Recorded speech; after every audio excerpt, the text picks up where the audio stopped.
અધ્યાય સમાપ્ત થયો છે, પૂર્ણ થયો છે। આ બીજા અધ્યાયની કથા બહુ સરસ છે। આનો સિદ્ધાંત બહુ કઠણ પણ છે। આનો વિચાર મોટો વિચાર છે, અદ્ભુત વિચાર છે। આમાં આત્માની વાત કરે છે। આત્મા અવધ્ય છે, અછેદ્ય છે, અદાહ્ય છે, અગ્રાહ્ય છે, નિર્વિકાર છે, નિર્વિશેષ છે, અછેદ્ય છે, અભેદ્ય છે, અક્લેદ્ય છે, આશ્ચર્યમય છે। આ આત્માનો જાણકાર પણ આશ્ચર્યમય છે। આ આત્મ તત્વનો વ્યાખ્યાતા પણ આશ્ચર્યમય છે। આ આત્મ તત્વનો શ્રોતા પણ આશ્ચર્યમય છે। આનો વિશદ વર્ણન આ અધ્યાયમાં કર્યો છે। સંપૂર્ણ ગીતાનું સાર આ અધ્યાયમાં નિરૂપિત કર્યો છે। કઠણ વિષય છે। આ અધ્યાયનું નામ સાંખ્યયોગ છે। સાંખ્યયોગ અર્થાત જ્ઞાન યોગ, વાસ્તવિક જ્ઞાન આમાં વર્ણન કર્યું છે। આ અધ્યાય સમજી લીધો તો ગીતાજી સમજમાં આવી જ આવે છે। સંપૂર્ણ ગીતા સમજી લીધો ત્યાં પછી આ અધ્યાય સમજમાં આ જાય તો ગીતાની પૂર્તિ થઈ જાય। આ અધ્યાય સમજમાં આ જાય, ગીતા સમજમાં આવી જાય। આ અધ્યાયનું મહાત્મ્ય છે, સનાતન ધર્મની પરંપરા છે।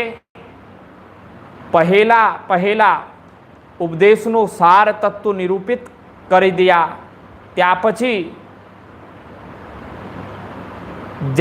જૈસી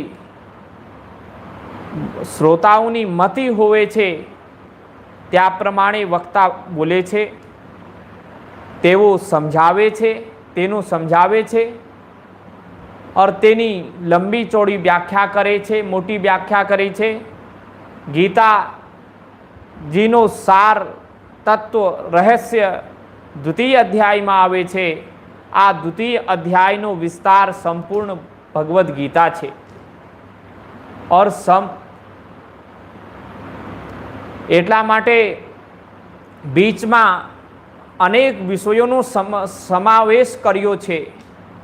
और त्या પછી જ્ઞાનનો પણ સાર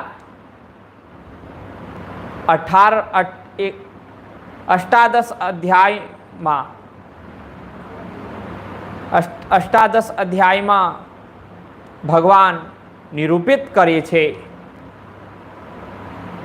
સર્વધર્માન પરિત્યજ્ય મામેકમ શરણમ વ્રજ અહમ ત્વા સર્વ પાપેભ્યો મોક્ષયિષ્યામિ મા શુચ। સર્વ કર્તવ્યનો ત્યાગ પણ કરી દે, મારા શરણમાં હો જાય।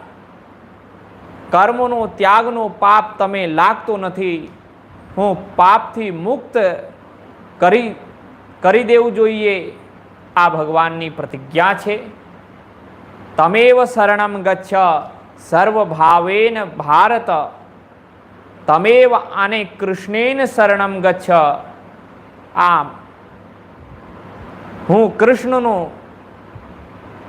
મારી શરણમાં આજા, આવી કૃષ્ણની વાણી છે। કૃષ્ણ અને બ્રહ્મ તત્વનું નામ કૃષ્ણ છે। કૃષિ ભૂવાચકો શબ્દ નશ્ચ નિવૃત્તિવાચક તયોરેવ પરબ્રહ્મા કૃષ્ણ રીત્યભિધીયતે।